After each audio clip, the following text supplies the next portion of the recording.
Hi folks, Fred Wilson here with another installment of Chess and Books with Fred Wilson on Tuesday evening, April 26, 2005. I'd like to remind everyone that tonight's guest is IM Jeremy Silman, who has created a tremendously impressive body of instructional work, how to reassess your chess, the amateur's mind, how to reassess your chess workbook, his essential Endgames move-by-move volume 1 that he did for Chess Digest, I always thought was the best post-beginner intermediate book on Endgames that really ever put together.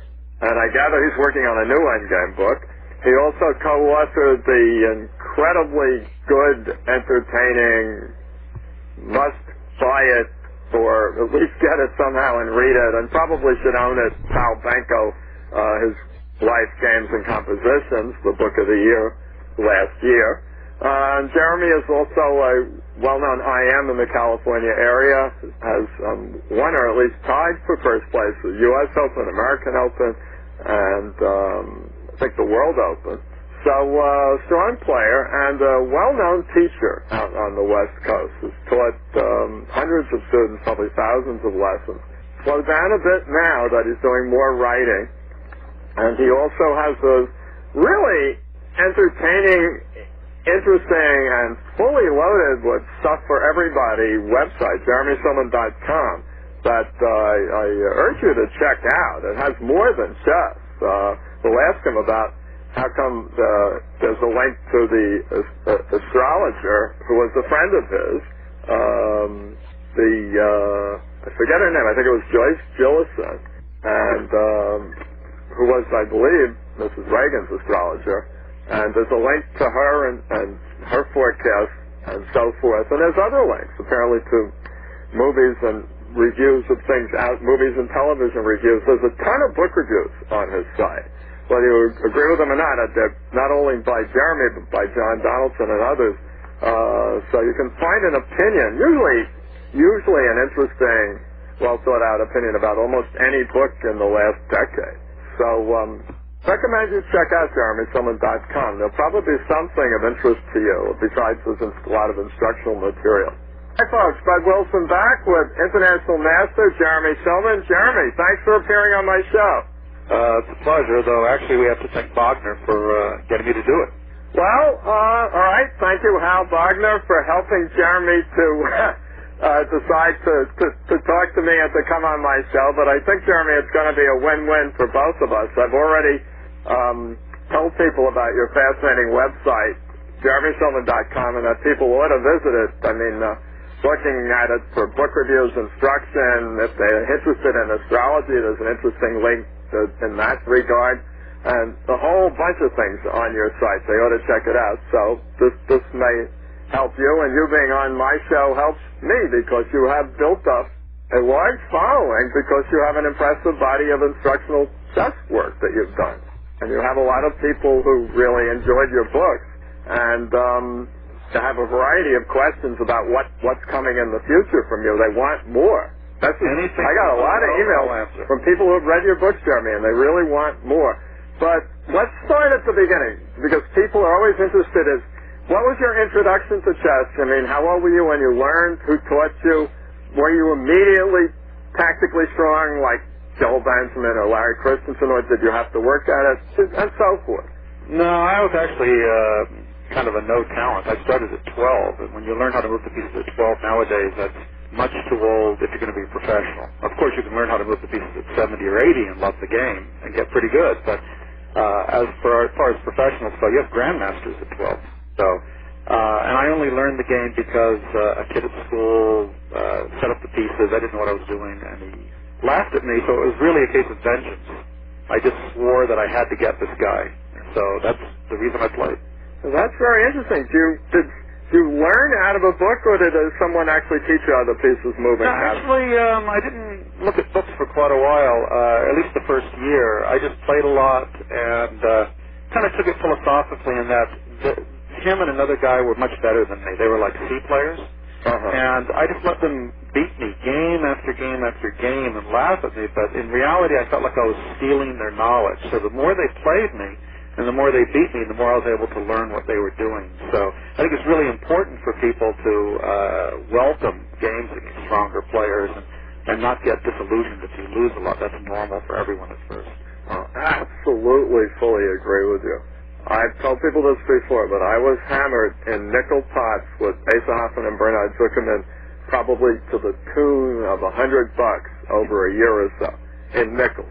I was hammered to death. I think I won 1 or 2 pots in a year when I was about 12 or 13.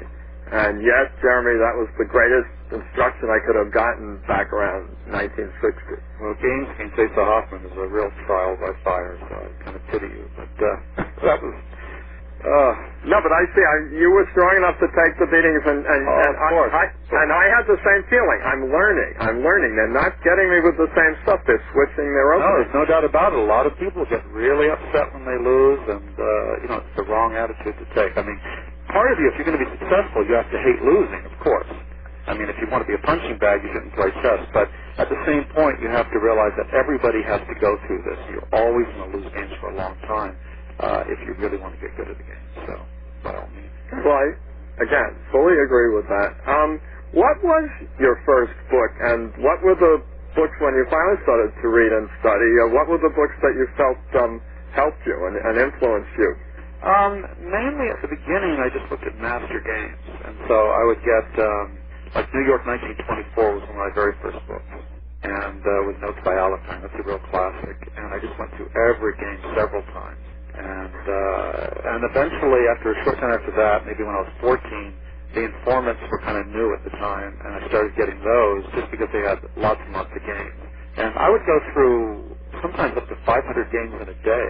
That's all I really wanted to do was look at chess. I became completely obsessed by it. So, and of course, if you're looking at 500 games a day, don't forget there were no databases, so you're doing this on the board. And it takes hours and hours and hours. And by the end of it, I didn't have a clue what I was looking at, and I was literally drooling. I was completely gone. But what that allowed me to do, by going through the games very quickly, of course, was to see changing pawn structures and patterns of how they placed their pieces. And even though I really wouldn't know what's going on for the most part, I just kept seeing this again and again. And when you're looking at tens of thousands of games over a period of time, you just know when you see a pawn structure that all the pieces should be here or should be there.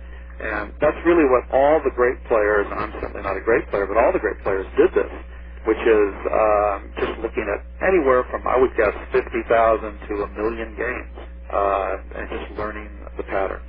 And so it's very important for people to do, and I think a lot of people nowadays kind of overlook this and don't really do that enough.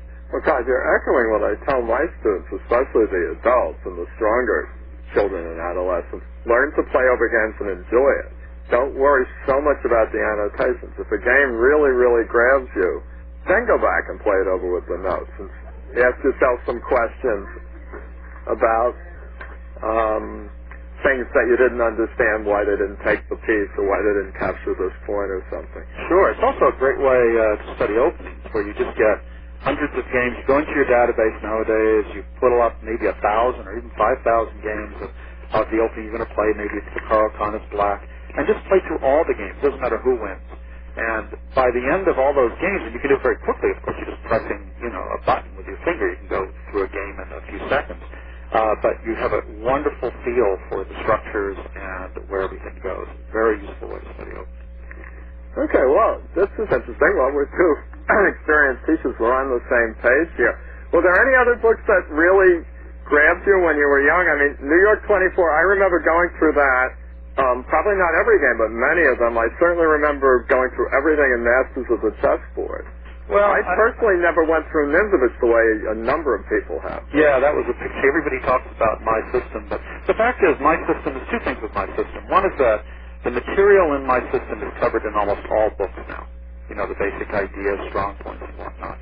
So it's no longer anything that's special. Also, the original My System was...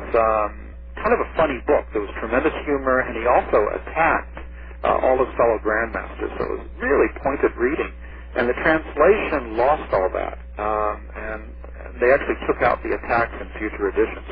So what you're reading in My System really has nothing to do with what Nimzovich wrote. It's kind of embarrassing. I think he'd be turning over in his grave.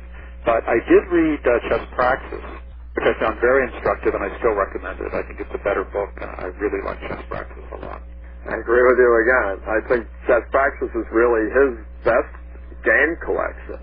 I like to add that amazingly, even though it's by Ray Keene, Nimzovich Reappraisal is a good thing to read after Chess Praxis. That's a great book. That's a great book, and it's almost like there are two different Keenes out there. Yeah, well, that's true, of some authors. I mean, for example, Keene has a bad rep nowadays. I mean, he has hundreds of books out, but at his best, he's come out with some incredible classics, and to me, that's the best thing he ever did, that Nimzovich Reappraisal. It's really worth putting in your library. Soltis is another guy that's written a lot of stuff. His opening books I'm not a fan of, but the fact is, when he writes, books on the middle game, or he has a book on Soviet chess or Marshall, these are fantastic books. He has a book on Fischer recently, too. So his non-opening stuff is really, really excellent. He does a great job. Again, I agree. I think at one time Andy was writing books on openings that Ken Smith would ask him to write. And that just years ago, I think he told me that he, at that time he was a little concerned how long would the New York Post survive and would he have his job as a journalist, which he still does as the New York Post. So he would just take every assignment he got and crank out another opening book for Chess Digest. And, you're right. The books he did for other publishers, Random House, David McKay, Pawn Structured Chess is a very good book. His book on how to calculate is very good, and then the books he's done for McFarland are probably going to become classics. Really good books. Yeah. But of course, cashing in and trying to make a few dollars. I did the same thing with Chess Digest. When you can't pay your rent or you're trying to get a few bucks to eat, you have to crack these things out. But they're not particularly books that we're proud of. So I completely understand. Well, it leads me to a question, though, and it's probably it's combined with one of the person's email questions. You did a book that I'm always trying to find for my what I would call advanced beginner students, and it's called Essential Endgames Move by Move, Volume 1. And that I thought was a terrific endgame book. Then Smith himself did a Volume 2, and I gather that you weren't thrilled with Volume 2 and didn't want to be associated with that in any way. Well, he tried to make it look like I was a co-author or a writer because it was Volume 2 with the same title. So a lot of people got confused by that, and I didn't appreciate that too much. So, no, I'm not a fan of it. And so this leads me to, we might as well go right into it. I got an email question from a fan of yours. His name's Elijah Kaufman. Hi, Fred. Glad you finally got Silman on your show. I'm curious if he has any idea when his Endgame book will be done. Are you working on an Endgame book now? Actually, I have the manuscript in front of me on the computer as we speak. I'm months and months late. I think it's already for sale on Amazon, but I haven't written it. I know the feeling. Yeah, I should be done with it within 2 months, and it should be out maybe 2 to 4 months after that. The trouble is, a lot of people kind of crack books out, but, everything I write now is instructional. And it takes a lot of thought, and often I expand on the idea when you start out with an idea. And I just spend a lot of time agonizing, going over things. And so, unfortunately, everything I do takes 1 to, in the case of the Benko book, that was almost 6 years. But usually it takes me 1 or 2 years to do a book. I'm really late. I'm sorry to people that expected it earlier, but what can you do? Well, will this be a kind of a somewhat enhancement of Essential Endgames Move by Move? In other words, will it be more than essential stuff, or will it be? In other words, that book itself was very, very good. The Volume 1. Mm-hmm. Is this going to be like a larger version of that? No, actually, there's so many Endgame books. It's funny because an Endgame book, when you look at the introductions, they always say that there's so few books on the Endgame, but the fact is there's endless books on the Endgame now. And they all kind of say the same thing. They just give you all these positions. No one's going to study them all. It doesn't matter how. You sit down, even if you intend to, and you just get overwhelmed with the vast amount of material. And so I don't consider any of it really instructive. Nobody's really teaching you anything. They're just giving you positions and rehashing things. And there was a book by Dorfman, really good book, but still it's tons of stuff that very few people are really going to read. It's good to have one of these types of every endgame in your library, if you play a game and you get something similar, you can look it up. But this is, what I'm working on is completely different than anything done before. I don't want to get into it so much, but it covers, a lot of the stuff, of course, in my first one, but it's totally different, not the same book in any way, shape, or form. But because I'm doing things I've never seen before, and it's a completely different slant on the Endgame, it's taking me a long time. But well, I hope it includes some of the stuff. What I liked about Essential Endgames move by move is you would take a winning endgame, 2 pawns up, and show somebody how to win that, step by step by step, because what the weaker players don't do, and let's just say from between 900 through 1600, is they get what you or I would see as an easy winning endgame. Just have to be half awake, no tactical tricks allowed. They don't know how to win it. They don't know when perhaps to pitch one pawn to get an even easier winning endgame. And I remember that I hope in this book you'll take some endgames which are like manifest wins to a 2200 player, but not to a 1400 player. And you'll show them step by step by step. Are you going to do that again? That's definitely addressed. Okay. See, I agree with you. They don't. Most of the books, they take the basic positions, and I mean, if you have a magic secret for telling people, for me to convince students that if nothing else, learn the Lucena position. I mean, please share it with the rest of us teachers, because they won't even memorize how to win that. It's strange, and yet that's one that's hard to figure out. Yeah, no, actually in this book I give a total study program guidance, and as I say, it's going to be very strange to some people to see this. In fact, some people are going to attack me for it because I have to make some judgment calls about what I'm going to show, and there's always going to be people saying, well, you left out so-and-so, and I can't make everybody happy. I can't end up with a 5,000-page book. But I really think it's, for my own students, it's what a lot of people have been looking for, but they never see. And hopefully it'll make the Endgame fun and accessible. But maybe I won't succeed. Well, no, I'm looking forward to it. Is it going to be published by your Siles Press, or? Yeah. No, now I only do things with Siles. I used to, of course, I have offers from Gambit and all over the place, but the fact is I have more creative control over, the covers and a lot of factors with Siles, so I just stick it with that. It'll be Siles Press. Well, as long as I notice that you've managed to get your books well distributed. I was just in Barnes & Noble in New York City looking at The Amateur's Mind, How to Reassess Your Chess. And if you're in Barnes & Noble, you're everywhere. So that's all you needed to do, I guess, is to get the distribution. The distribution is good. A lot of word of mouth, which keeps these books alive. Also, I guess, from my knowledge here, like Reassess, The Amateur's Mind, these books are being translated into German. We got an offer from Greece into Spanish. They're already in French, and pretty popular in France right now. So I'm delighted. I can't argue or be dissatisfied with this. No, I hear you. Did you, as an adolescent, when you're going through all these games, did you ever also sit down and study tactics? Like, at that time it would probably be the Reinfeld books, but... Yeah, the things I looked at, I did study tactics, of course. I had the usual little tactical quizzes. I think if you're no good tactically, even if you have great positional skill, you're just going to lose. I mean, you just are going to fall for a trap or miss something. So you really need to be balanced. The trouble is a lot of people, they'll just be good tactically, they just want to attack, and then they're going to also fail or just reach a certain level. So you really need to merge both. And kind of the funny thing is, to me, tactical skill is a God-given thing. You can always improve it, but the really great tacticians, you're born with it. And so if you have a natural affinity for tactics, if you can see them, there's no problem and no excuse with learning positional skills because they're easily absorbable. You can find them in books and you can learn these things. That's basically what I teach. So the problem is if you have no tactical acumen at all, then it's difficult. I mean, you can get yourself to a respectable level, but, you're never going to be a world beater. No, I agree. I think that definitely going through tactical quizzes, just having these books sit around the house, if you're bored for a second, you look and solve a mate in 3 or a mate in 2 or wherever your level is at. Very, very useful. Well, it kind of suggests, I'm weaker than you, but I didn't study tactics, but maybe in a weird way I did, playing 1,000,000 5-minute games with Hoffman, Zuckerman, and people like that.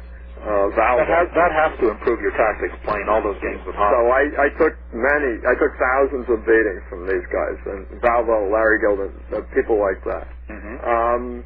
But I think you and I also are in agreement about that it's a little fatuous to think that only tactics will do it. I mean, I did notice that you were very almost appalled by this book, Rapid Chess Improvement by De La Maza. Your review is on your website. Actually, you're almost nicer than I was, because the guy spent 1,500 hours over the space of a year studying nothing but tactics, and he managed to win the under 2,000 section at the World Open and retired with $10,000 richer and with a rating of 2041. But he did about the most anyone could do with having no positional understanding whatsoever. Yeah, you made a wonderful comment. I heard you said, is that as good as he got? Is that it? You know, because if you study that much, the fact is if you put that much study into it, you're going to get pretty good into anything to do with chess. And this is where he really kind of let people down. First off, if you look at the way he looked at games, it was like a computer, just looking at every possible thing. I mean, it was really bizarre sounding. And there was no positional skills necessary, and he really didn't have any when you look at these games. It was just looking for traps and whatnot. The problems with this, there are two major problems with what he was offering, which is, one, I feel that lacking positional skills, you're not going to truly enjoy the game. If you just set up traps and checkmate, after a while you get tired of the game because the game is actually shallow. And you really need to understand everything. And all of a sudden the game changes. It becomes very artistic and very beautiful. And so you enjoy chess on a much deeper level. And so he's actually taking away people's delight in the game overall if they just get caught in that trap. The second problem with the book is he advocated like doing nothing for 6 months or 8 months or whatever it was and going over chess 8 to 12 hours a day or some outrageous thing. Nobody can do that. People have jobs, they have families, they have school. And so what he's asking you to do is an impossibility. And if you can do it, as you pointed out, then he should have been much stronger. If you can put that much time into it and just devote yourself to that, to the study of chess, he should have been stronger than he was. So ultimately, I didn't care for the book. Now, unfortunately, with the review, I got an enormous amount of hate mail. I got you were lucky, raving at me about more people read your review than heard my very negative review in 2004 on the radio. So, but all I can say, Jeremy, is I guess you have a bigger readership than that. I let him have it too, but I remember saying he recommended against trading queens. Remember that? He didn't like to trade queens, and he recommended trading off center pawns, just playing open positions. Try to trade off the center pawns and have open lines for your pieces, and try not to trade queens. And I remember looking at this and my hair standing on end and said, I can't show this to a kid. Well, you know, my favorite thing in the book, actually, that made me laugh was he had these testimonials. And he had all these different people saying, well, you know, this book has made me good and blah, blah, blah. But the funniest, there were several like saying, well, I know I'm going to get much better using your system once I read your book. It's like, what kind of testimonial is that? You know? So, and also at the beginning of the book, for most of the book, before he taught you anything, he just went on telling you what he was going to do for you. And that's kind of like these how-to books that spend 100 pages promising you things that never really tell you anything. And so it was very disturbing. In fact, I only heard about the book because I think I got it and I kind of put it aside. I got a lot of review books. And then I had a student who played in some tournaments, and he was only rated, he came to me as a 28-year-old guy, and he just started. He was rated about 800. And he played in his club, and he'd lose to people that are like 1,100, and they would say, well, you need to get rid of Silman and study De La Maza because that's how I got as good as I am. And I'm thinking, wait, you're 1,100. You know, I mean, you can learn a lot more. You don't have to just settle for being an 1,100 player. You can get a lot better if you study other things. And, of course, my student within a year was rated 1,600 and was, you know, decimating them. But that's what made me look at the book in the first place, and, you know, I wasn't too pleased. So. Well, it's interesting because one game he gives in the book, where the big money game at the World Open, the way he wins it, it's kind of like the 9-year-old girl in Jeremy mentions a 9-year-old student in the Introduction to the Amateur's Mind, who, even though she was maybe not even a 900 player, did remember some concepts rook on the 7th, rook behind enemy, pass pawn. She executed both of these and won an endgame because she remembered these ideas. And Jeremy, you've been criticized by somebody for, how can you expect us to learn concepts when we can't see a mate and win? And you said you have to learn some concepts and try to apply them because there's more than tactics out there. What if a position with no tactics? You have to make a decision. And so de la Maza wins this game, Jeremy, as you might recall, by having a more active king and a rook and pawn ending, marching his king into the opponent's position, sticking the guy with a passive king, passive rook, finally knocks him off with a little tactic. But he wins playing a good endgame. Yep. And I found that like, wait a minute, how did you learn how to do this? And then it turns out, of course, he did have private lessons with a correspondence master for a couple of years. I didn't know that. Oh, yes, he did. So, anyway, moving on from de la Maza, what are some of your favorite books, even then, besides New York 1924, and now, in the last decade or so? Good question. Actually, my favorite books for me were books about chess history. This is something that's really lacking with a lot of young players now. Just a loss of chess history. That's why I'm really happy with the Kasparov books. There's been some criticism about them, but the fact is, because he's writing this stuff, even though I've seen it before, and a lot of people criticizing him have seen it before, others haven't, and it makes them look at it. Anything that makes them look at chess history is very useful. When I was young, chess was a very, very romantic thing. The idea of traveling all over the world to strange and exotic places and playing this artistic game and reading about the great masters in the 1800s and early 1900s and their adventures, and that's what really kept me with the game more than anything, and that's really been lost. So any books on chess history, even some of the old books by Reinfeld and Chernev that talk about the great players and historical incidents, those are wonderful books to read, and it really makes chess a full hobby. A wonderful I can't hobby. It adds a lot of richness. Do you have a copy of a picture history of chess? Yeah. Actually, I do. I have a huge collection here. So that's by me. Yes. No, that's a well-known book. It's way out of print, and there were 8,200 copies printed, and it runs about $35 on eBay now. And no, folks, I don't have a copy for sale. I just have my own. I definitely have a copy of that. But all those type of things are great. Anything to do with chess history. And, of course, there's 2 books by Sazonko from New in Chess.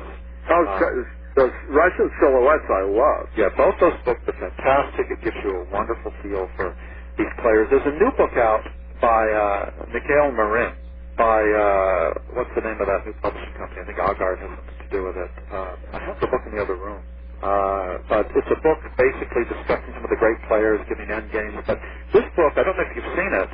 I think I've heard of it. It's a discussion of it's like learning from the from the great masters. Yeah, something like that. I should have had it in this room. But anyway, this book, if you get a chance to get it, and I think it's going to be available in the U.S. soon. They got a distributor here, so within a couple months it'll be around. It's fantastic. In fact, I think it's maybe the best book of the year. One of the best books I've seen in years. He speaks very clearly. He actually teaches you something. He gives you incredible instances of chess history. Works very hard in writing this book. It's fantastic. Really, you need to check this out if you get the chance. So keep an eye out for a new book by Marin on the great players. Okay. Let me actually finish off one more question for Mr. Kaufman. I'm also wondering if Jeremy is considering doing any DVDs. He's probably the most popular chess writer at the club level, and I'd imagine he'd sell a lot of DVDs if they were as high quality as his books.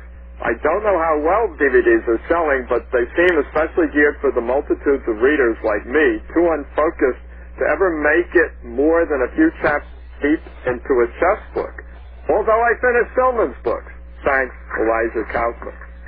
Are you planning doing any DVDs or videos? It never really occurred to me. I kind of just dismissed it. And then yesterday, oddly enough, I was going through my mail from my site, which unfortunately I let back up sometimes. I'm looking at hundreds of emails. And just one after the other was asking about the best chess software, if I'm going to do DVDs, what the best ones are that are out there. I have no idea. I'm totally ignorant on the subject, to be honest with you. So I have no plans to do it now. But It sounds interesting. I didn't realize so many people were interested in that meeting. Evidently, they are. Well, I've done a series of instructional videos. They sell modestly, but if they were in DVD format, I would have sold a lot more. That seems to be the coming thing. And they've put everything that Roman's done on DVD, and he's added more things, and they're selling. And I don't think they would have converted Roman Ginger-Has-Billy's videos to DVD, Jeremy, unless they were selling, and then they figured that now there's a whole new generation of people who want to just pop it into their and watch it on their computer or on their TV, I guess. Mm-hmm.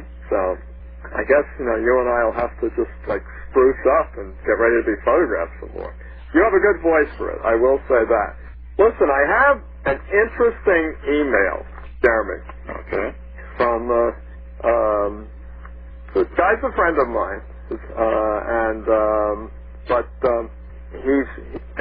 name is Andrew Fox. He's a PhD in classical composition. He's both a composer and he's a mathematics teacher in New York City. And he's struggling to reach the 1800 level. And his understanding is certainly that. Tactically, he may not quite be.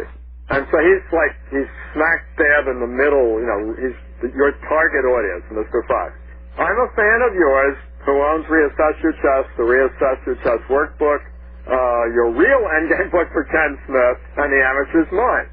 In the Amateur's Mind, you often play players rated many hundreds of points beneath you and attribute their errors to psychology. 1. How can you really distinguish a psychological error from a tactical error?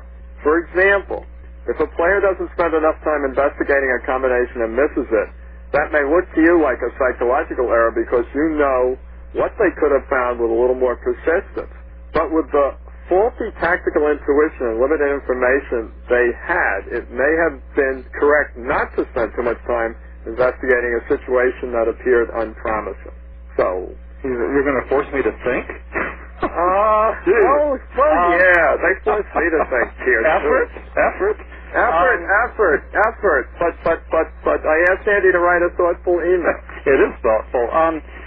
I don't even remember mentioning much psychology in the book. I'm sure I did, evidently. But mainly, you have to understand that the games I was looking at were from students. So I understood if they were frightened and whatnot and wouldn't play normally, the same moves they would against me. And I often alluded to that type of thing. Because the fact is, a lot of people will play very differently when you're facing a higher-rated player. And you can be tactically good or bad. It doesn't matter. I've played very aggressive players who they're playing, an IM, and all of a sudden they play like sheep. You're just afraid. And the only way you're going to ever have a chance is to stick to your strengths and not be afraid and just charge in there. So I think I was alluding to that sometimes. I don't know of any specific instances. I'd have to look at the book again to be able to answer that question, in more detail. But, the fact is with that book, that was a very strange book. And I will say this, in my view, it's the most instructive book I've ever written. Everybody's into Reassess, but I find the Amateur's Mind much better. Having said that, a lot of people really attack me for it because they think I'm insulting the lower-rated player, which is odd to me because all my books are dedicated to trying to make the lower-rated player a better player. So I really believe everybody can be really good. And, so that was kind of like my mission to try to help people get better. So I'm definitely not meaning to be insulting. I'm trying, maybe I'm funny and the humor doesn't work out, or sometimes I'm stern, because during a lesson, if somebody doesn't get something, I can be stern, if I feel they can handle it. Depends on the person.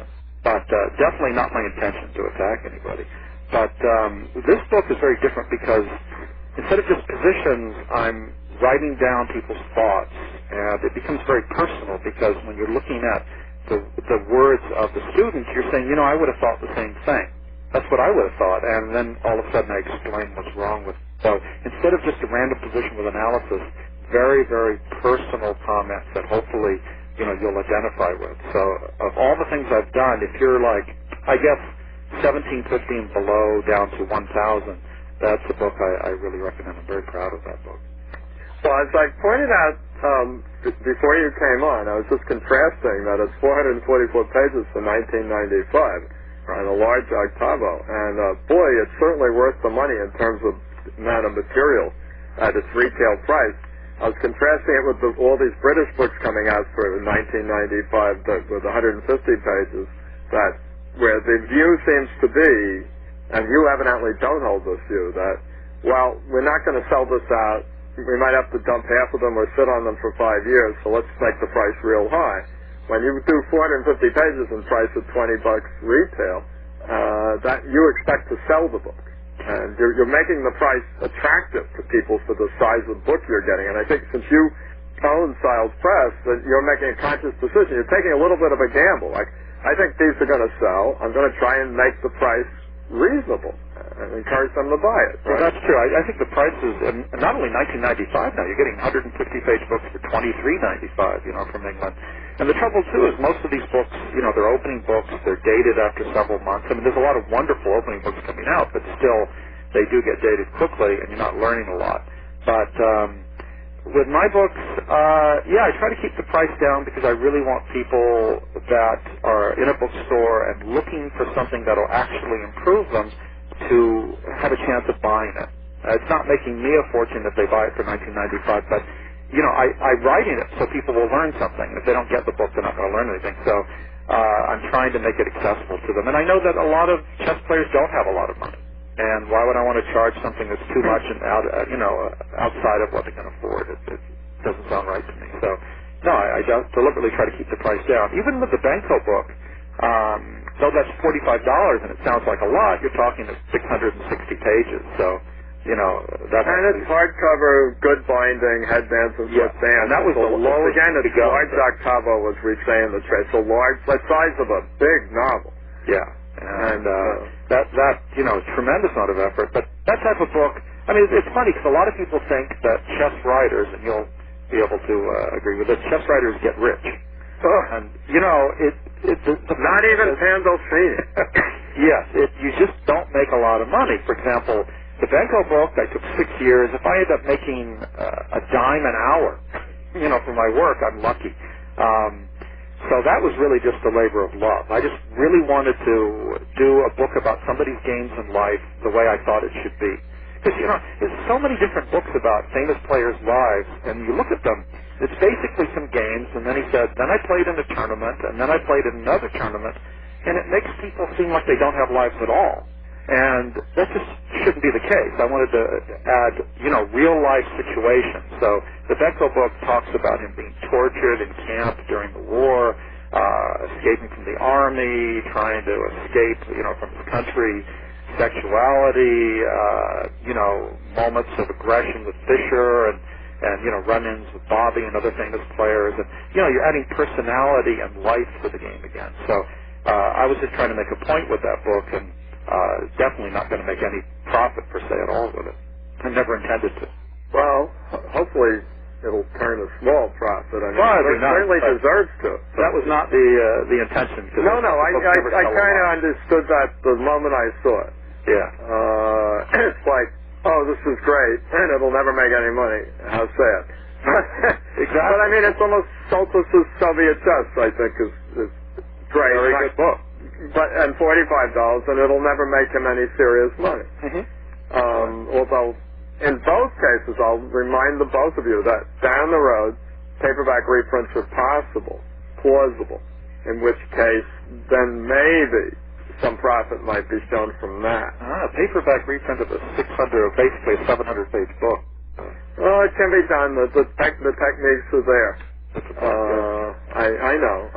But let me give you Andy Fox's second question. Okay. He really worked on these. I'll try to do better with the next question.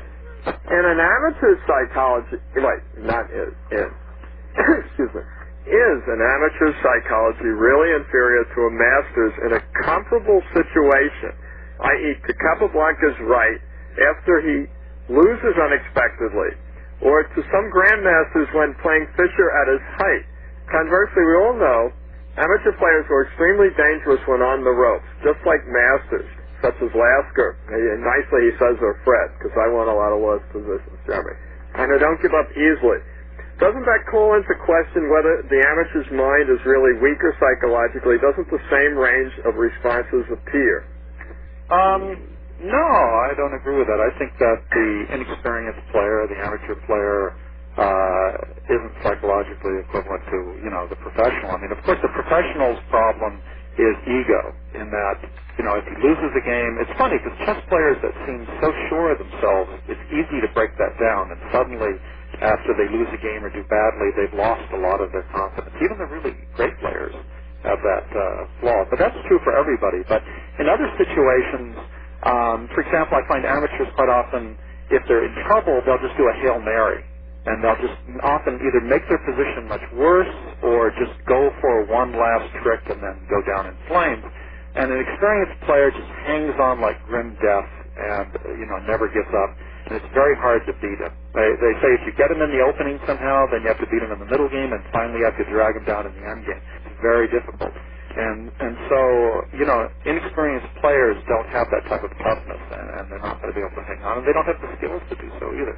But I think chess psychology is very important, but a lot of it is just experience and going through the wars, and an experienced player can't have that. So I disagree with them on that. I more agree with you here. I feel that, Ruben Fine wrote this nice thing about Capablanca, who just once answered an amateur by saying, well, good players are lucky. That's why they don't lose so often. But the reason was, of course, that you had to beat them 3 times, in the opening, the middle game, and the end game. And they grudgingly gave ground, and they fought every step of the way to prevent losing. Mm-hmm. And the difference between them and the amateur is that if they gave you that one chance, you had that one foot in the door, and I'm thinking particularly like people like Alekhine, Fischer, Lasker, Karpov, for instance. If you had that winning position, you were given no more chances. The slightest slip on your part, and it was over. They drew, or they started to turn the tables on you. Yeah. And I think they didn't get depressed in bad positions. Now, in a game, you just kind of get angry. And also there's certain little psychological tricks. For example, let's say you make a big mistake, and you notice it. You made a mistake, and maybe you just had an instant win, and now it's equal, or who knows what. It's very important, if you have time, if there's plenty of time on the clock, I always tell my students to get up from the table and leave for a couple minutes, 2 to 5 minutes. And you just have to go and get some air and say, okay, you have to calm down, and you say, all right, it's a new game. I'm going to go back and look at the position as if I'm starting over from a new position. You have to clear your mind. But most people, what they do, the inexperienced players, they're going to react emotionally. They're going to emote on the board with some sort of move that shows that state of mind, and they're just going to exacerbate the situation. So things like that, very useful to do, just to calm yourself down and keep some equilibrium. Most people don't do that at all. Yeah, I recommend to my students, even in these awful game of 30 scholastics, I can't wait till they make what they call open 1 over 900, so that they're playing game of 45 or game of 60. But I say, even in a game 30, if you're a little tired, you're a little down, your position's bad or worse, and you've got any time left, 15 minutes left, go out to the bathroom, throw some cold water on your face, wake yourself up, come back and take a cold look with 12 minutes left, rather than play there tired and grouchy and down, feeling down about yourself with the 15 minutes left. Mm-hmm. And I think you would agree with that. Like try and snap yourself out of it, come back. I think that's what you're saying. Yeah. And also, there's another interesting thing that sometimes if people are in a must-win or they feel they have to be a low-rated player, a mistake people make is they feel that the only way to beat somebody is you must attack them or push things. And it's kind of interesting if you look at the one Karpov-Kasparov match where Kasparov was a point down going into the last game. He just played a very positional, quiet opening with white and just tried to keep tension forever as a way to win. And most people would think that he would just attack. He is one of the greatest attackers of all time. But he didn't in that situation. And more recently, a student of mine, 12-year-old Christian Tanaka, he drew a game early in the Nationals. And for him to become the U.S. champion for his age group, he needed to win his last 2 and hope for the best. And, he wasn't sure what to do. Should he attack? What is he supposed to do? Excuse me. What should he do in that situation? And I told him, you just play your normal positional game and just be very patient, and you'll find that the tension will actually break your opponent as long as you resign to the fact that you're going to play on forever, which reminds us of Nakamura, who uses this technique even against grandmasters. When you sit down against Nakamura, you know that he's never going to stop playing. He's going to play and play until there's nothing left, and that's really debilitating. And that's another thing I tell my students is don't accept draws. If you're just worse or losing or if there's just King versus King, accept the draw, but otherwise don't accept the draw. Even if a higher-rated player, much higher-rated player offers you a draw and it's just complex, why are you accepting it? Are you going to put it on the wall and, stare at it lovingly? Nobody really cares. But you're missing a chance to learn from that game. Even if you, go on to lose, you're going to learn a lot. Of course, too, if somebody that's 500 points higher rated than you offers a draw, usually it means that you're just winning somehow. You take a look and say, all right, how do I win? He just told me I'm winning. So, but that's another thing. You have to kind of, the best players, if you can achieve a place where you're not afraid of losing. You hate it, but you're not afraid of it. You're just going to go into every game as a war zone. And that'll really make you a feared opponent if you can do that. Very few people have the psychological strength to do that. You're echoing what I said in the first 15 minutes. I was quoting Joe Lassier saying that chess is really a fight, and he was disingenuously echoing what Lasker said, that that chess is not a sports science or an analysis. It's what people delight in, what most watching, a fight. And competitive chess is a fight. I think that's why, Jeremy, some children especially are not going to do well at it, even if they have the talent.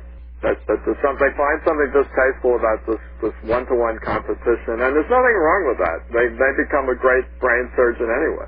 Yeah, no, for chess and competition, it takes tremendous amount of mental strength. You see, like with Michael Jordan in basketball, where everybody else would just be, like, oh, I have one shot and I'm the dog if I lose, or miss. There's a certain strength, and you're actually better in that situation. And not many people really have that. So that's a huge thing with victory. And Kasparov, of course, had the type of mental strength. All the great players do. Well, I think just before we take our break, I'll read you one more question from another fan of yours. This is from Dave Cantor in New York City. Wow, Jeremy Silman. I've got pretty much everything he's ever written. I go to his site religiously. I'll be listening in for sure. Here's a question I know everyone asks him, but I want to hear him explain it in person. What's the best way that an older player, without tons of time on his hands, improves his chess? I've been through Reassess Your Chess in the Amateur's Mind each once, but I can't put in huge amounts of time towards playing through the examples and analyzing a lot of theory. Is it better to focus on books on strategy, books on tactics, books on openings, playing over the board, playing online, doing Fred Wilson puzzle books, or something else? Thanks, and have fun. I guess he wants you to have fun, too. Yeah. I think that, everybody has limited amount of time. This is, of course, the big problem. How much time can you put into it? So I think the best way to improve, you have to do several things. But the best way to improve is master games, which, of course, with a master game, you see opening, middle game, and end game, because you have a lesson in everything. And tactical puzzles, and playing slightly better players. Playing is the best teacher. You just have to play a lot and go down. And if you have a teacher that's great, then you can show him your games, and he'll be able to tell you what you did wrong. That's extremely useful, but not everybody has that option. Though nowadays, online, you can get all sorts of well-known grandmasters, on the phone or internet lessons. So that's something that never existed in the past. So lessons are great if but you have to find a teacher that suits you. I mean, what's a good teacher to one person wouldn't be to another. You have to kind of get along. Tactics and lots of experience playing games. So if you have limited time, I just recommend play a lot and do a lot of tactical puzzles, and you will get better. Okay, well, I think you, me, and even Maurice Ashley have all told them the same thing. I had to finally study tactics. You finally studied tactics and got a lot of practice. Maurice was close to 2,400 and decided he was letting too many people off, so he started studying 25 positions from combination, ECO middle game combinations, that 1981 book. Mm-hmm. And he started solving 25 a night and writing out the solutions after doing his homework for college. I have one more comment if we have time. And then one more comment, and then we'll take a break for about 3 minutes and be back. Okay. A lot of people, when they're looking at stuff and they're analyzing and they're studying, they expect to see immediate results. But they're saying, well, I don't feel any better, and they're playing, and the results aren't any better. And it's kind of funny. It's different with everybody, but most people, when you're taking in all this new material, what happens is the brain is slowly absorbing it. And sometimes you can reach a plateau, and it can take you years.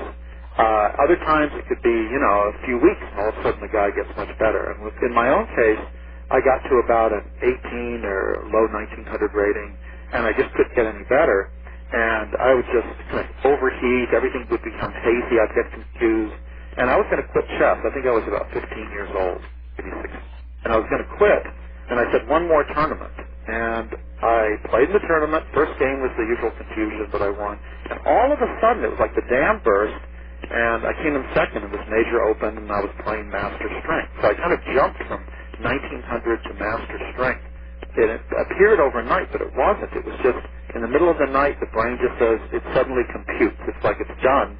It's like integrated all this material, and you don't know it, but you're much stronger. So don't get disturbed or discouraged if the improvement takes a while. Everybody's different, but sometimes that's exactly what's going on. It's just taking...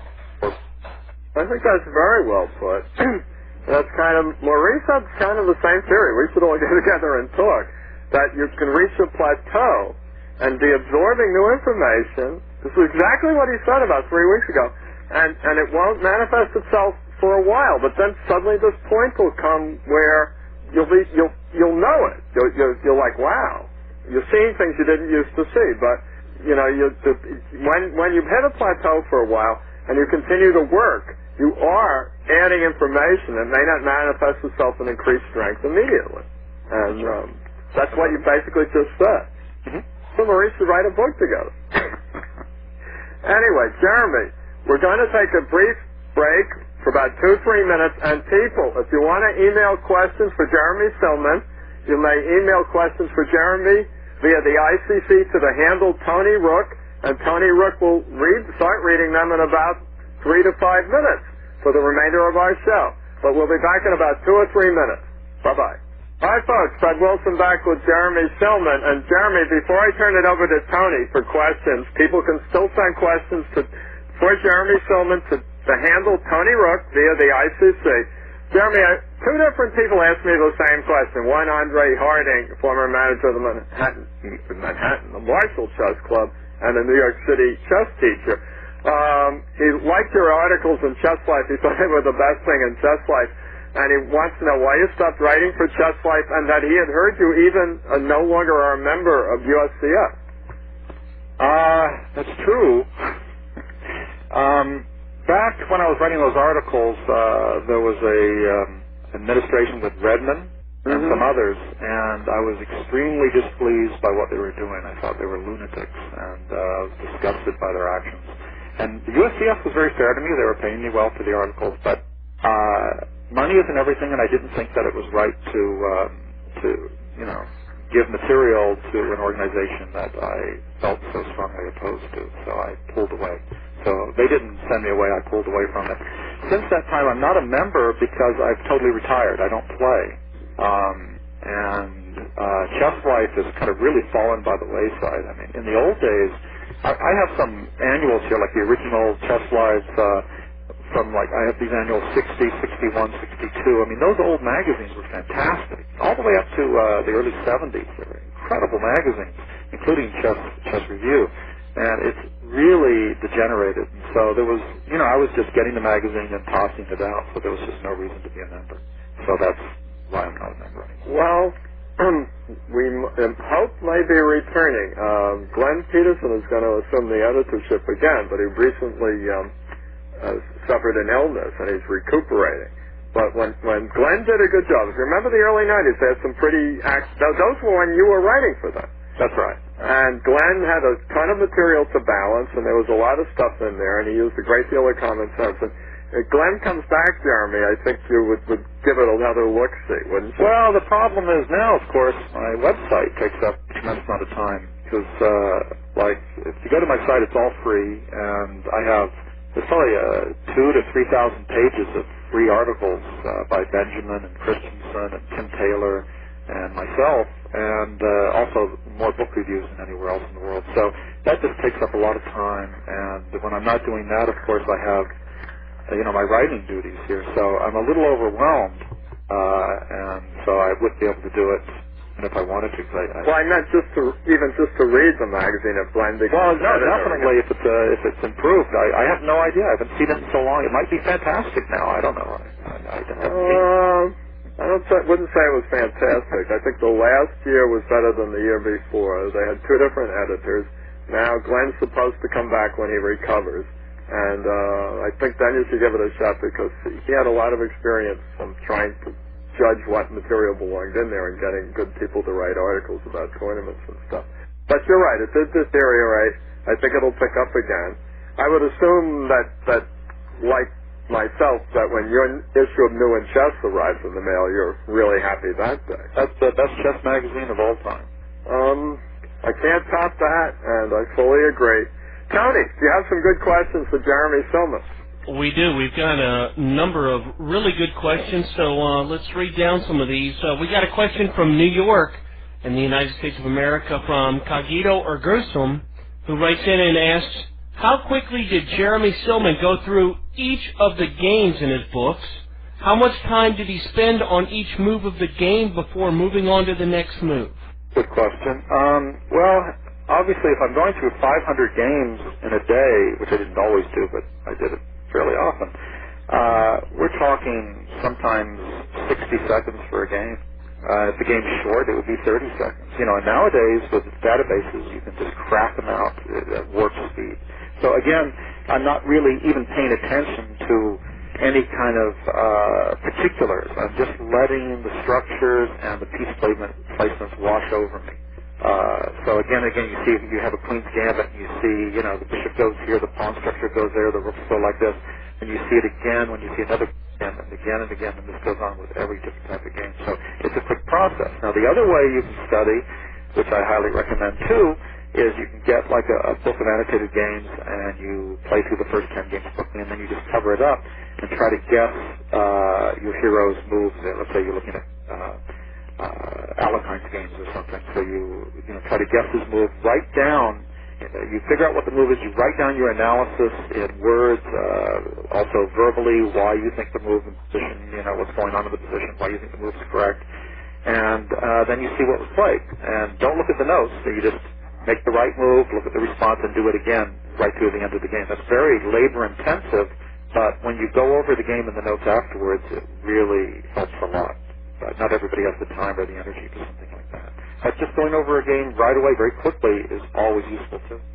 Tony, more good questions for Jeremy. Yes, we have a question from Fresno, California, and question is, Jeremy, I love the book on the biography on Banco. Any other similar works that are available quite like this? Anything else like that? Yeah.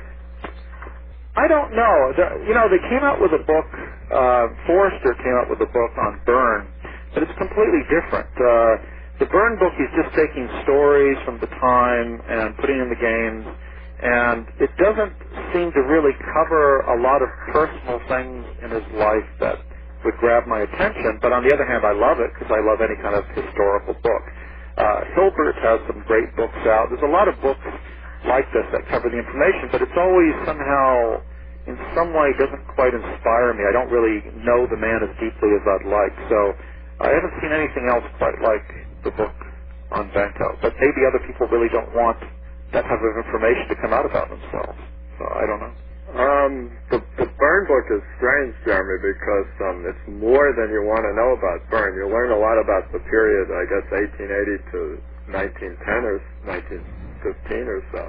And you don't learn, and this is actually Tim Harding's criticism, you don't learn actually that much about Byrne himself and his two marriages and anything about his personal life. Mm-hmm. Yeah, one thing I do like about some of these books, which, as I mentioned, usually they don't go deeply enough into the individual, but one thing that always makes the books worthwhile is the time period, because you really get a feel for what things were like at that time. And that's worth it right there for me. I love it. Oh, and that's why Soltis's Frank Marshall is so good. Yeah, that's a very, very good book by Soltis. I mean, he really talks about the fantasy-active period in the United States and Europe and the chess culture in both worlds. A lot in that book. Yeah, and by the way, you asked what books I liked when I was young. One of the first books I read was Marshall's Games by Marshall. That inspired me.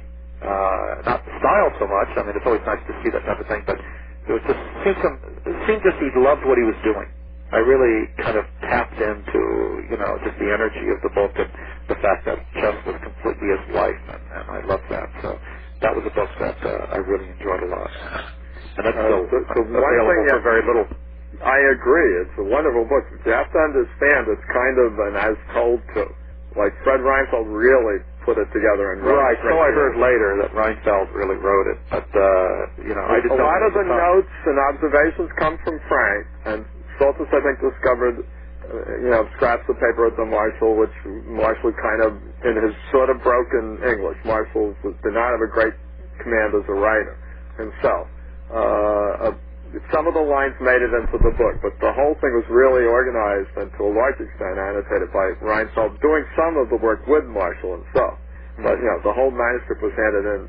Definitely one of my favorite books was The Art of the Middle Game, that little book by Karras and Kotov. Oh, wonderful book. I love that book. I've read that dozens of times. I buy used copies at bookstores and give them to my students. I tend to give a lot of free books to my students, and that's one of them I always give out.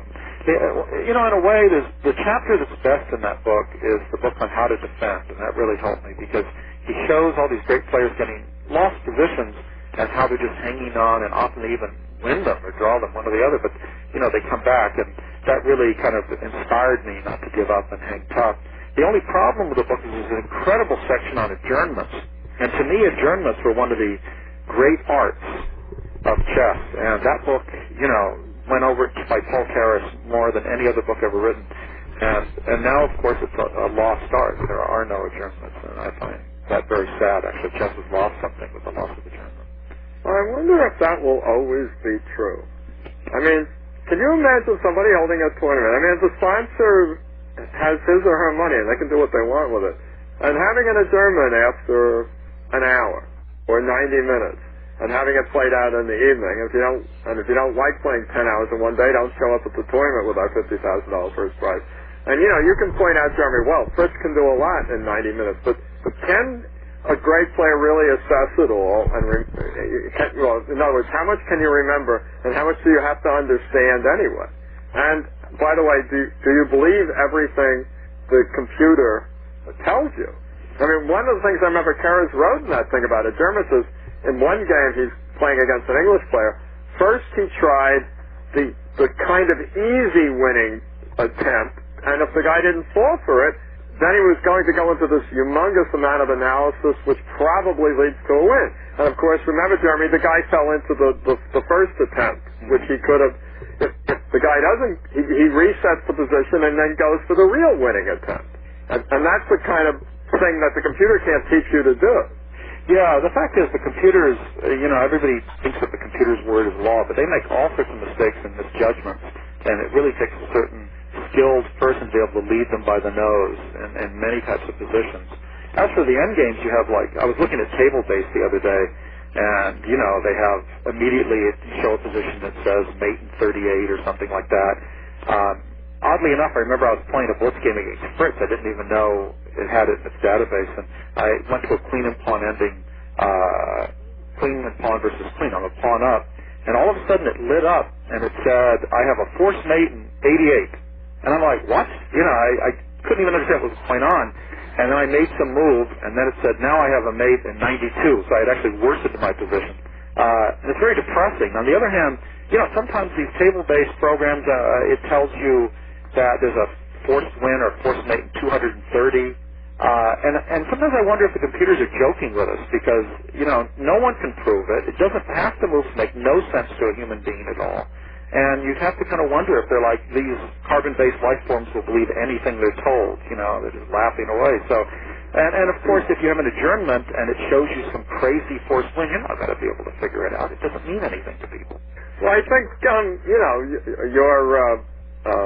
was about to say hero, but I would say your friend and the person that you co-wrote the book with, Tal Benko, also made this statement that in these forced wins and these strange endings with, I think there's one with three minor pieces versus a queen claiming a win, or strange piece allocations, that if they say forced win in 230 moves, and he's studying it, and he comes to some position finally where he's absolutely convinced it's not the best defense, They're giving up something.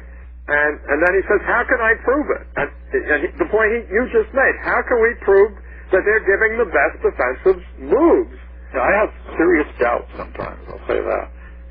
Oddly enough, it's interesting because Benko's problems, which I give, I think 300 of his compositions at the end of the book, and it really blew me away. Actually, when I started writing that book, I had spent time with him in Slovakia and in Germany and different places, but we ended up on an island off the coast of Spain, Menorca, and he started showing me many of his compositions, none of which I could solve, of course, and then I started looking at them in more depth, and he has some compositions where the point is on move 22.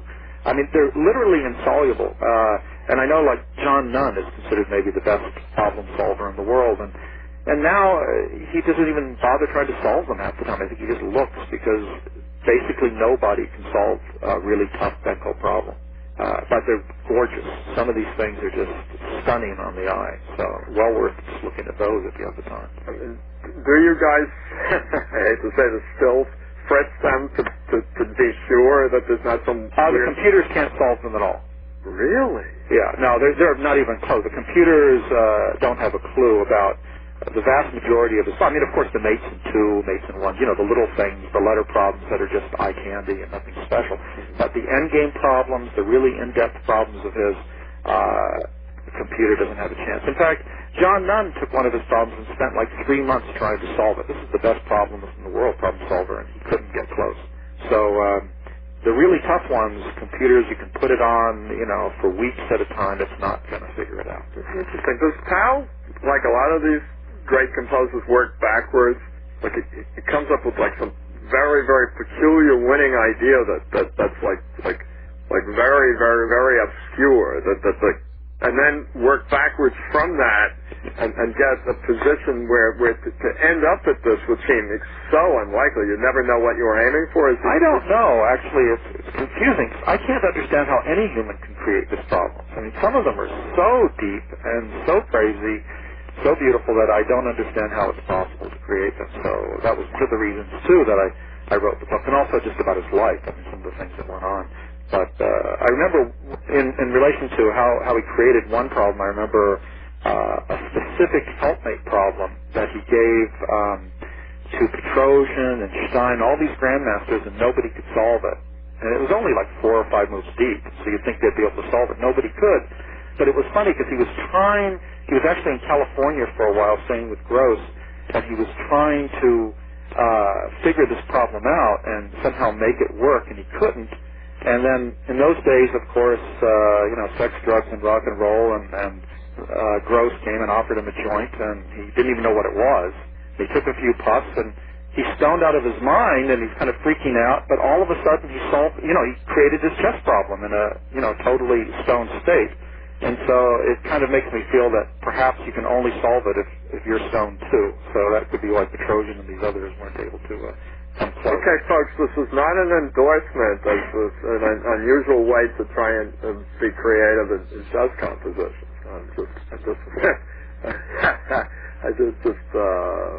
A disclaimer. It's a disclaimer. Thank you, Jeremy. That's the word I was reaching for. Tony, more questions for Jeremy Silman? Yes, we have a question from Slovakia, from Drahakic, and the question is, ask what level Silman's Endgame books is for. What rating range? Actually, the new one, the whole idea is it actually takes you from beginner to about 2250. It isn't just for somebody, it actually takes you in a progressive instructional endgame course right to solid master from complete beginner, just learning how to move the pieces. It sounds like it's going to be a substantial book, Jeremy. I have no idea. Yeah, it'll probably be another 450-pager, Well, that's fine with me if it's $19.95. It'll be the same low price. Yeah. All right. Well, now I'm looking forward to that because even I could stand to improve my endgames. I like the Dvoretsky. I don't know if you looked at Mark's book much. If only because I realized that I would never know everything printed in blue. Yeah, no, it's excellent. I mentioned it. It's a very, very good book. Excellent book. And if you're looking for like one book that has almost everything in it, that's like one of the good ones to own. There's no doubt about it. But as for just a C player picking it up and saying, what in the world am I supposed to do with this? That's the problem. It's overwhelming. Actually, I agree. It's sort of overwhelming. The thing it's good for is if there's one thing you decide to kick yourself in the head and learn, you can probably get it from Mark. His language is pretty clear. I really like the book. Yeah. And it's not actually everything, Jeremy. It's all single piece endgames. Right. It's not like two rooks, double rook endgames. It's not two bishops against two knights. If there's any multiple pieces, it's just showing you a liquidation down to the single piece endgame that he is dealing with. Mm-hmm. So in fact, it doesn't cover everything. It's just basically it's a book for single piece and king and pawn endings. Right. No, it's something that covers everything. I think it's fundamental chess endings. Right. That's by Muller and that's a very good book. If you're looking for an encyclopedic endgame book, and those are, including Durevsky's book, all these really detailed books are excellent. If you're playing a game and you have some endgame, you say, well, what's going on? Then you can look it up, and that's what they're used for. Same as basic chess endings. If you're a stronger player and you're looking for Durevsky's book, it's a really, really good book. But again, I think most people, they look at it and they just become kind of upset because you're never going to learn all that. You don't know what's useful to you and what isn't, and it's kind of an endgame turnoff in one way. As good as the book is, it's not going to really help a lot of people. I think it's not going to help people get to a level from which they could derive help from it. That's right. Yeah, it doesn't mean the book's not great. It's one of my favorite endgame books, but again, I'm trying to, do a different thing, trying to actually teach in some way and help. No, I believe that the step-by-step thing, Jeremy, is very, very important. And even now, I have a couple of 10-year-olds who so fully understand the basic opposition in king and pawn endings that they've each actually won a couple in rated play, and they're so proud of themselves. And to us, it would be kind of straightforward, and why did the other kid trade the last piece? But they actually knew what they were doing. So I think it's funny because when I started teaching long, long ago, I just expected everybody to know all these endgames, and nobody did. And then even with experts, I'd find the experts didn't know really basic endgames. It was kind of crazy. And just most people don't know a lot of endgame stuff. And I remember I got a B player. I bought this from B player. This was 20 years ago. Lucina and Philidor. And he went to a tournament on the weekend. He came back and he couldn't believe it. He said that he won a game using Lucina, which he wouldn't have known how to do just days before, and then he drew a pawn-down position by getting the Philidor. So these things are extremely practical. They happen all the time and really make a big difference. Oh, absolutely. I agree. And just in the simple concept of elbowing and the king and pawn endings, and so many amateurs think that a position with 1 point each in kings, most of them are drawn, when many of them are not. What shocked me is how many people between 1600 and 2000 don't even know the term elbowing or crowding out, as they call it in Europe. And when you show it to them and they say, oh yeah, that's pretty easy, and you wonder what have you been doing? You're 40 years old. I mean, how can't you know this? But Jeremy, you're right. The tactics gets people to a certain level, I think. And especially if they get to around 16 to 1800, then they kind of feel like if only I had some openings, I would be an expert or a master. And no, that's not true. They're throwing up endgames right, left, and sideways. Yeah, that's the big mistake everybody makes. People are opening crazy, and so they start studying all these openings, and it's largely a waste of time because the fact is, even if you don't know openings very deeply, but you know how to play well, you're going to win all those games. But if you just memorize a bunch of moves, of course, nobody's going to follow your book knowledge. They're going to immediately do something different, and then you just fold, So you have to understand the ideas and have a feel for chess in general to be able to handle any part of the game. So, don't waste your time with tons of opening, study. On the other hand, it is useful to pick a repertoire. And the way you really study an opening, you learn the basics, you get a repertoire that you're comfortable with. It could be King's Indian is black, and even if you just want to play a collie or whatever it is, right, it doesn't matter. And then, whenever you play a game, even a blitz game, then you just look in the book and say, what did I do wrong or what did he do wrong? And that way you'll remember that little piece of analysis because you have experience with it. You just experienced it. But But just don't sit there and try to memorize long reams of analysis. Nobody can. They just forget everything. Even the top players forget their analysis all the time. The professionals. So, no. Oh, I agree. I teach my students who I feel are going to evolve into real players, especially the kids. I'm not asking you to remember, whatever in the Four Knights game or the Scotch game, that all this complicated analysis. I'm asking you to remember one thing, that such and such a move is a mistake.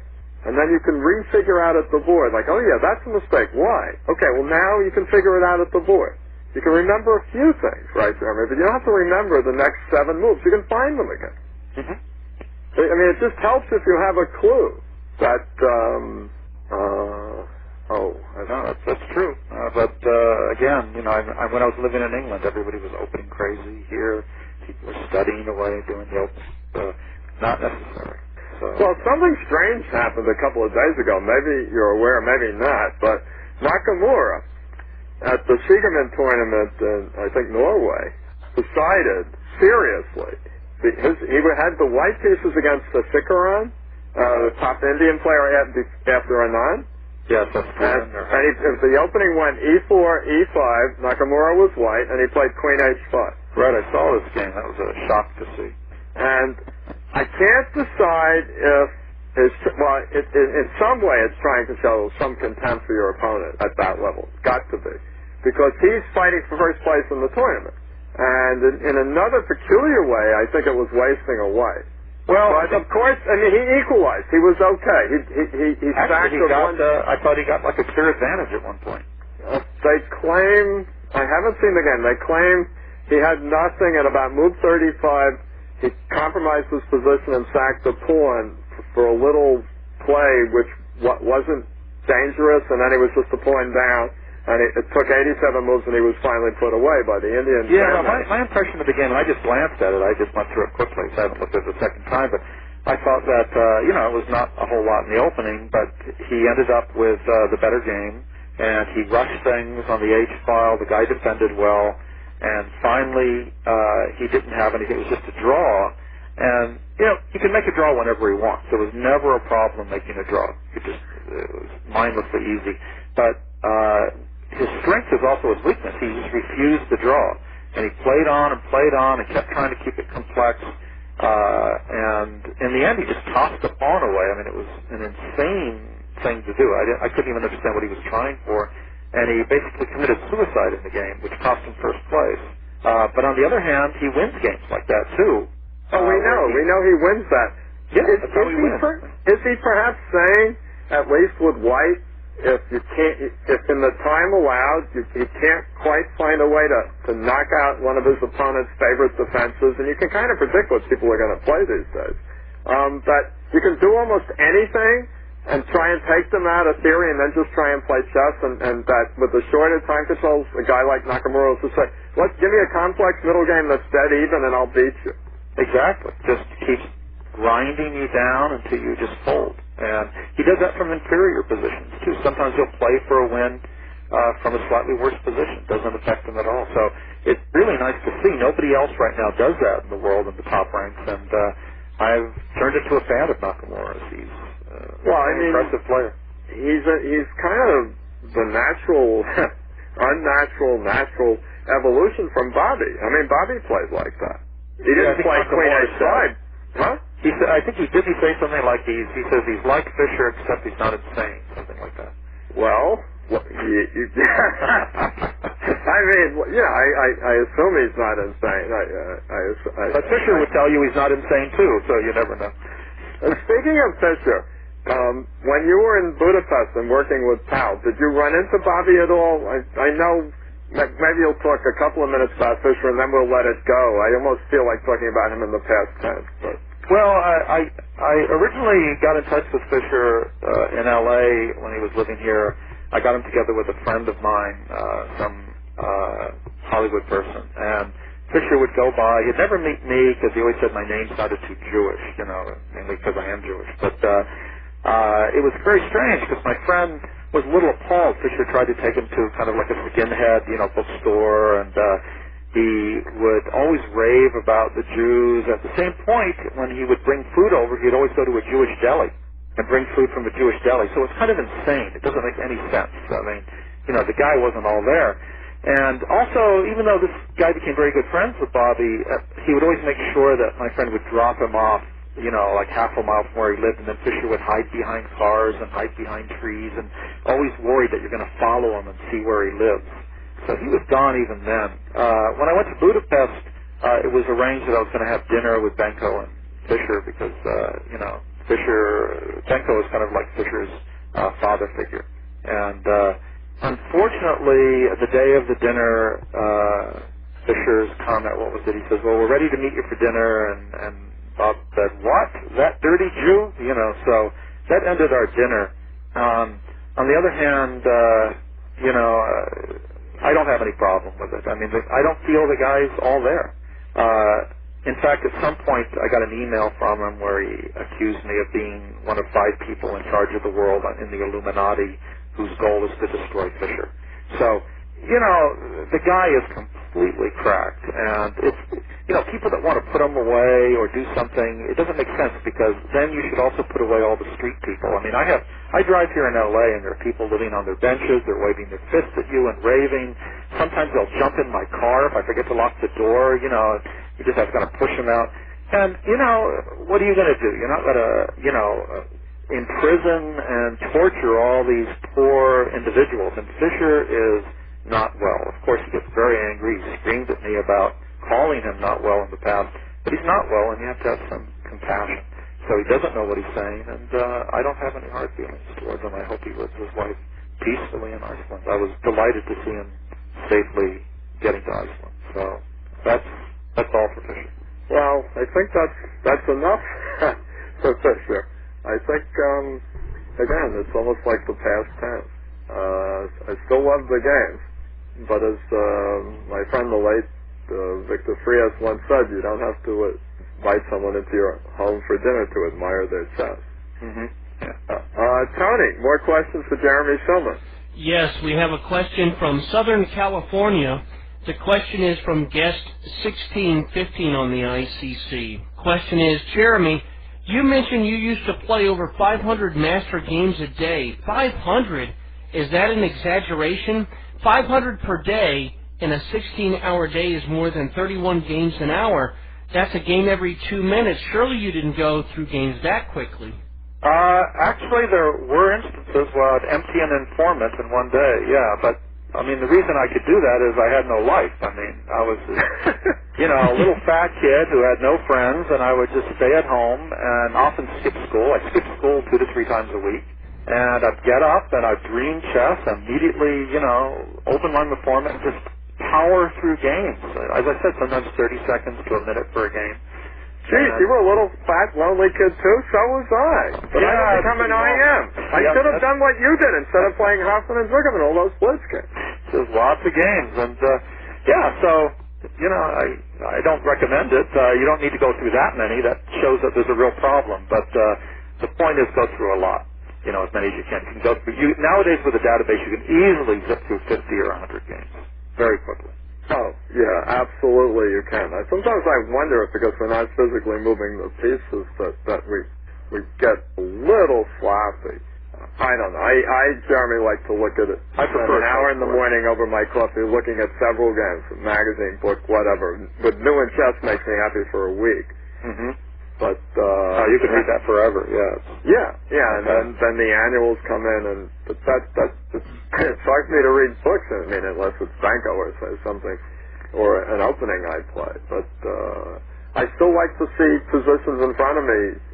You'll laugh, but I use a 1972 shiny plastic set. The cheap set when they were shiny. Mm-hmm. That's what I have at home with a nice kind of old green plastic board. So. Well, it takes you back a memory lane, and it's comfortable. I have my oldest possession is a little tiny peg set that I've had since I was 12 and a half, and I still have it, never lost a piece, and my fondest possession. I use it to this day. It's sitting here on my desk now when I write books. Well, we're both business spouses, and we both still study the game because we love it.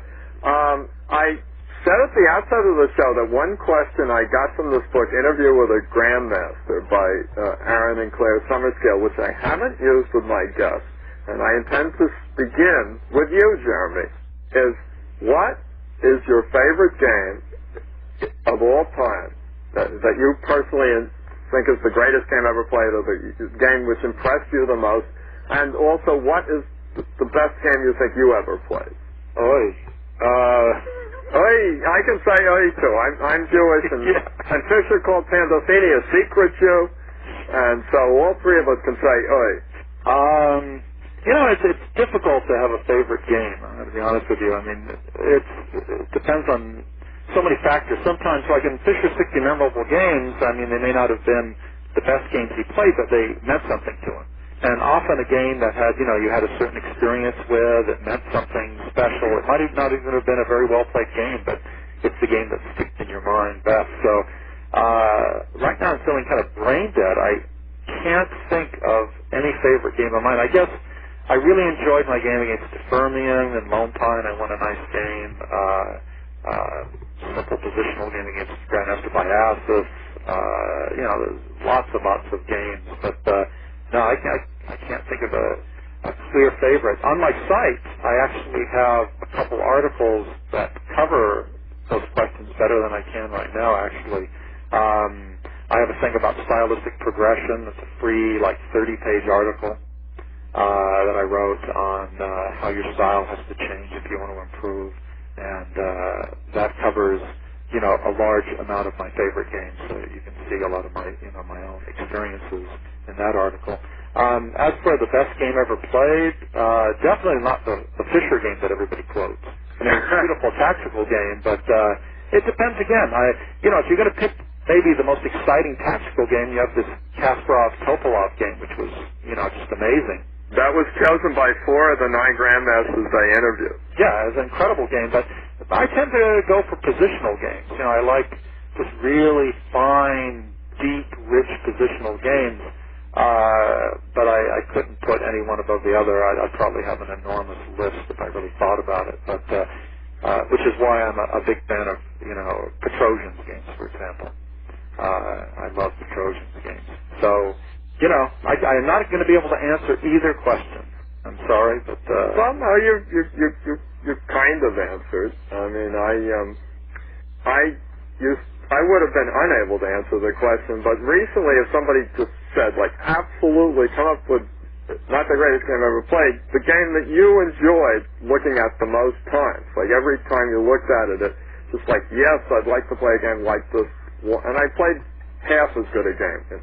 And my favorite game would be Taimanov Naidorf, the King's Indian, the famous one. Yeah. When Naidorf gets everything rolling and finishes off with a nice combination. It has all his pieces on the H file. And the bishop is on D6 looking at G1. And just everything King's Indian players dream about. Yeah, there's so many great games. I mean, actually, another way to answer this is I mentioned that I had this on my site. If you go into chess and instruction and then advanced instruction, there's a thing called the stylistic progression. That you'll be able to see my best games, or some of them. And then on top of that, I have a thing called Study of Master Games, where I recommend studying master games, of course, and I give a lot of my best games of all time, by Alekhine and Petrosian. So you can actually see my picks in that article. That's 50 pages of free material right there, just to enjoy. So. Interesting how many strong players that one of their favorite players was Petrosian. I would agree with you. I would name him among my top 10 favorites. Maurice absolutely loves Petrosian and Tal, which sounds like a dichotomy, but I think he's talking about the creativity they both had, as different as they were. Also, you love Tal because Tal was just a great guy. There's the difference. I mean, a lot of these players aren't particularly nice people sometimes, and they're nerdy or weird. They're not somebody you'd invite home to dinner per se, but Tal was somebody everybody loved. And you always find these factions in chess where different grandmasters don't like other ones, and there's little groups. But I can't think of anybody that didn't like Tal. He was really a beloved character, so he's always added to people's lists of just about everything. Oh, there again, I agree. I had dinner with Tal and a group of people once. He was a really, really nice guy, and I remember asking him a question about contrasting the Olympic teams of when he played with the Keres, Bronstein, Geller, Budvinick, him, Safsky, versus the one that they had, I guess, 1993 or 4. And he said the older teams, they were better then, and so was I. And he was just saying that they had a better team 20 years ago, but no matter what, it was because Kasparov said he had put together the strongest Olympic team ever, and I remember thinking, wait a minute. Well, that's actually a funny question, because I bring this up to people periodically of who is stronger if you take like the top 8 players in the world now, and then you take the strongest 8 players from 1960 to 1970. Which team would win? And almost always, when I ask that of some of the top players now, they always think that the modern players would win. Oh, totally. They think they would decimate the older players because we know so much more. But I'm thinking, you have Petrosian, you have Spassky in his prime, Fischer in his prime, Tall, Korchnoi, Botvinnik, Smyslov, Geller. I don't think so. I don't think so either. Yeah, and it's funny because people forget that Korchnoi, of course, is living proof of this. I mean, he's still doing extremely well at the age of 900. And, he was from those days. So there is a guy whose chess understanding just carried him over where other people are falling apart. He's still winning tournaments. And Tall was also doing very well, even though he was, extremely poor health. And I might add that Petrosian, before he caught pancreatic cancer, and his last year he just lost lots of games, he was very ill, he beat, he never lost to Karpov. He beat Karpov in a game and drew a bunch, and when he beat Karpov, Karpov said, "Excuse me, what did I do wrong?" And that's one of the great players of all time, Karpov. And then he beat Kasparov like 2-0 with a few draws. And Kasparov only was able to beat him finally when Petrosian was ill. So, when you look at things like that, you realize these guys knew how to play a little bit. Really, and it kind of reminds us also then how strong was Bobby. Because he beat Petrosian when he was not ill, when he was still pretty good shape. He beat Spassky when he was in more or less top shape physically, if not mentally. Well, I, of course, always think that, Fischer is the greatest player of all time. Now, Watson puts Fischer way down on the list of like at number 8 or something. Oh, my God, I'm going to have to challenge him next week. He's my guest next week. He's not a high person on Fischer. He doesn't think much of Fischer. So I have endless arguments with Watson on this stuff.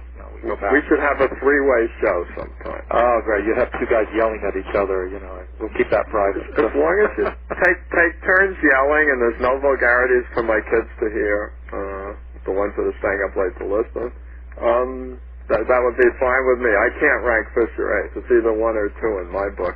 And I also put Lasker way up on that list, by the way. So do I. I would make him in the top 5. A great player. Yeah, he's true. Oh, I should have talked to you before. We can become friends. We agree on too much. Yeah. Even if well, never mind. We won't talk about the Viscar book. The formatting's not good, but the book I like. That's a long story. Yeah. Tony. Well, the fact is, I will say something about Viscar book. Viscar, there's a guy with a very rich life. He's done incredible things. He's been all over. He has wonderful games. I like Viscar personally, and I truly feel that a much better book could have been created about him. He deserved better. That was my only thing with this book, and I felt that he had been slighted by this book. It had nothing to do with him. He wrote his book. And another thing that people don't understand is when you get a famous player giving you material, you can't just put up the material. You have to look through it. You have to say, no, that isn't good enough. I need more on this. You have to challenge that player. It doesn't matter who it is. It could be Kasparov or Karpov. They'll thank you later. I have a publishing company. We put out books on film. We've done books with, Robert Wise. If anybody that remembers the old Avengers and Mrs. Peel, she was Diana Rigg was our first author. Oh, Diana Rigg. Oh my God. Yeah, and you don't just accept anything from these people. You push them to come up with something that afterwards is thanking you. At first they're yelling at you and freaking out, but eventually they're thanking you. And you have to do the same thing. So you could have pushed Arthur more, and you could have created something that really would have been a testimonial to his greatness, but I didn't feel that was done, so I felt bad for him when that book came out. Well, a little more strident in your review, but I hear what you're saying. I was just glad to finally see 82 games come out, many of them quite early games when he was really at his peak, that people didn't know, with pretty good notes. And that finally, yes, it could have been better. I was just glad to see something come out in Arthur's lifetime where anybody that grabbed the book and started looking through it could say, wow, this guy was good. Mm-hmm. And yes, he was. And it is a testament to his class that after that whole blow-up with my review on his book and everything, he was kind enough to write a positive blurb Benko book. So, well, we are. He would be so magnanimous, you know. He was very well, we're all part of the same community. When your review first came out, he called me and wanted to come on my show. So that was an exciting show. But at any rate, it's kind of water over or under the dam. And is it over or under? You help water under the bridge. Under the bridge. I've never seen water going over a bridge. First you gave me a disclaimer, and now you see, I'm a little older than you, so I'm getting senile faster. Tony, do you have one more good question for Jeremy? This has been a fun evening. I have a question from Batesville, Mississippi, from Chris M.S. Baum, who says, what is the best way to take a book and study it with the problems in it? I don't understand that question, actually. I mean, if it's a book of chess problems, of course, you know, tactical things, you just glance at it. You don't even need a board, hopefully. I mean, the idea of the tactical things is you can just look at a position and try to solve it in your head. If it's a positional thing or something that actually needs to be read in more detail, you know, I recommend setting up a board and just going over things very closely and slowly and not trying to rush things. Just when you get a little tired or your attention's flagging, put it away if it's that good a read. But that's the best I can say with that amount of information. A little bit more, I would have been able to say more. I will add, by the way, that the book I was mentioning earlier that I'm so high on right now is by a new company called Quality Chess. I don't know about their other books, but this one, they hit a home run. Learn from the Legends, Chess Champions at Their Best by M. Marin. Just a fantastic piece of work. So if you're looking for something really cool to get that you can just spend countless hours just ingesting, this is a great book. I've heard of that. I've heard very good things about it. I think it may have been reviewed very positively on Chess Cafe, but now you've convinced me I've got to get a copy for myself. You'll love it. And to review for both. He actually says a funny thing. He insists that Rubinstein would have destroyed Lasker if they had played a match, you know, in Rubinstein's prime. So it was kind of interesting. I don't agree with everything he says. I find it hard to believe that in his prime anyone would have destroyed Lasker. You know, but on the other hand, I mean, you know, also there's a lot of weird things. Lasker's another guy you can talk about all day. I mean, people don't realize that with the Lasker-Capablanca match, Lasker was just broke. He went over to, you know, Cuba, a hot place that he wasn't used to that type of temperature. He didn't bring any books. He didn't prepare for the match or the games at all. He just went there to give up his title. In fact, he had given his title away to Capablanca before the match. And they kept screaming that they had to play. And he says, okay, I'll play. I just want the money. And he went over there, lost a few games, took his money, and left. I actually think the shame is that they didn't play when Lasker was a little younger. I agree. Lasker kind of went over there with a defeatist attitude. I think he gave it a shot. I think he was running into Capablanca at the absolute height of his powers. Those are actually some good games in that match. Oh, yeah. No, it's a tough fight, and they're sort of boring to the average player. There's no short, exciting games in that match at all.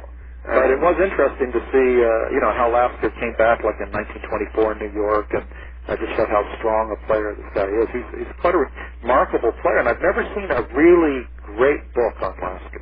A great book on Lasker is what is absolutely needed. Yeah. Because of all people, Fischer gave Lasker the finger, metaphorically, by leaving him off his top 10 players of all time list, which was made 35 years ago, when we didn't, you know, have Kasparov and Karpov to think about. But later, I think he put him on the list. Many years later, he changed his mind, decided Lasker was awesome. So. What, he removed Howard Staunton? I don't know who he got rid of. By the way, I looked at Staunton's games. Everybody talks about how good Staunton was. I at one point decided to spend a couple months just looking at games from the mid-1800s, that time period, and I looked at Staunton's games, and I just found Staunton to be atrocious. Guys, he had a couple of moments, but I don't think he was very strong. And I don't know if you'll agree with this, but my feeling, just looking at a few of his games, was that Buckle was really very strong. H.T. Buckle, he was a historian. He died early. There were actually a tremendous amount of players. Buckle was one. There was this whole group of Germans who were probably even better than Anderson. I think they come from the Plateaus. Was that it? The Plateaus, and you're thinking of Van der Lasker. That's right. Absolutely, at least a 2,500 player. He was very good. And then also, studying the games of the Labordonnais-McDonald match. I mean, there's so much rich stuff to do with chess history. You can just spend your life just going through this and reading this stuff and just be in a state of bliss, or at least that's how I see it. You have to really, there's so much with chess other than just love. There's undiscovered gems, although I find Anderson a strange player. He played this game. Anderson beat Paulson. Right. 1873. It's a Roy Lopez, an old Steinitz Roy Lopez, in which black gives up the center, and he plays queen takes d4, pins the knight on c6, and just takes it off. And it's a positional masterpiece. And I have shown this game to adults and said, here's an interesting Karpov game from when he was 18. And they believe me. And then I say, hi, this game was played 129 years ago. And it's a perfect game, Jeremy. It's Anderson Paulson. I think you know it. Yeah, it tells you something about how strong those guys were, in certain situations. And actually, to an extent, they had to discover the wheel. There was no wheel for them to study. And that tells you again how strong Steinitz was, because once he came into his own, he just dominated everybody. Well, that's true, and I'm going to leave this. There's something you might want to read, Jeremy. There's a 2-part interview in the March and April issues of Chess, the British magazine, with Kramnik, discussing his predecessors, all the world champions. And it's very, very interesting. He's thought about this. And he actually makes a surprising statement, looking at the games from the Steinitz-Lasker World Championship matches, especially the second one. It's like watching a 2,400 player play a 2,700 player. And I think it's a little hard on Steinitz, but it is interesting that Kramnik, just without any hesitation, bestows upon Emanuel Lasker the strength of a 2,700 player. Well, yeah, I can understand that. On the other hand, it's a little unfair to Steinitz because he was mentally ill and physically ill at that point. And don't forget, in those days, it was very common for players just to bring a bottle of bourbon or wine to the table, and during the game they would just get plastered. So, I think he was drinking heavily at that point, too. So you have a sick, senile, mentally ill, drunk Steinitz. Not going to do too well against the mighty Lasker. This is true. Listen, we've run out of time. Jeremy, will you come on again, maybe in 2 or 3 months? Would you come on again? Yeah, give me a call. I'll be happy to. I think I really enjoyed this interview, more accurately, a conversation, very, very much. And I think the people listening also enjoyed it. And I think there's a lot more we could talk about. Well, it was a real pleasure, and I want to apologize for all the people with questions that we didn't get to. I'll make a bigger effort next time to really delve deeply into listener questions. So. Well, next time we'll probably let them know a couple of weeks in advance, and we'll have a whole sheaf of questions, both Tony and I. But, again, thanks very, very much for appearing on my show. And, folks, check out JeremySilman.com. It's a fascinating and really entertaining website. A lot of stuff on it. And, again, Jeremy, thank you very, very much. It's been a lot of fun. Real pleasure. Thank you. Bye-bye. Bye-bye.